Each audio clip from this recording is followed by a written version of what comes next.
তো রাতের জন্য তো এবার খাবার দাবার তৈরি করতে হবে। একদম বসিয়ে দিয়েছি, অনেকটা রাত হয়ে গেছে, প্রায় 10টা 5 হয়ে গেছে। যাই হোক, আমাদের ছুটির দিনে একটু দেরি হয়, এমনি ছুটি না, এমনি প্রত্যেক দিনই দেরি হয় রাত্রিবেলা ডিনারটা করতে। তো দেখো কি করছি। একটা জিনিস হয়তো তোমাদের বারবার আমি শেয়ার করি, তোমরা হয়তো ভাববে যে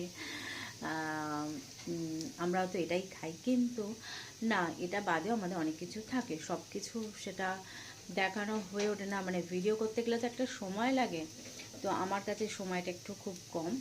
তো যাই হোক, সব কিছুর ইয়ে করি, আমি ভিডিওটা করি। তো যাই হোক, বেশি বকবক করবো না। রাত্রিবেলায় কী খাচ্ছি চলো দেখিয়ে দিই একবার। এখানে দেখো বরমশাইয়ের জন্য আলু ফ্রাই করছি। দুপুরবেলাতেও আলু ফ্রাইটা করেছিলাম, কিন্তু রাতেও করছি। ওকে একটু দেবো, আমিও খাবো না তা না, কারণ বরমশাই আমার আলু ফ্রাই, আলু ভাজা খেতে ভীষণ ভালোবাসে। তো ওকে দেবো রাত্রিবেলা আলু ভাজা। এখানে ভাতটা গরম হচ্ছে একদম। আর এখানে আছে ডিমের ঝোল লাল লাল করে।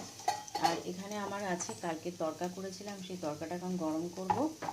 আর রুটি করব যেটা হচ্ছে সেটা এখানে দেখো আমি অনেকক্ষণ আগে মেখে রেখেছি।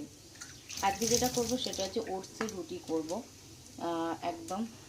আর ওটসের ব্যাপারটা কি হয়, একটু চ্যাটচ্যাটে টাইপের হয়, তো আটার থেকে অনেকটাই পার্থক্য আলাদা। তো যাই হোক, এই রুটিটা আমি করে নিলাম, আর রাতের খাওয়াটা কমপ্লিট হবে। তো চলো, এখন আর বকবক করবো না, এইটুকু ভিডিওটা ভালো হলে প্লিজ লাইক করো, কমেন্ট করো, শেয়ার করো, কারণ এই রুটিটা আমার করতে একটু সময় লাগবে।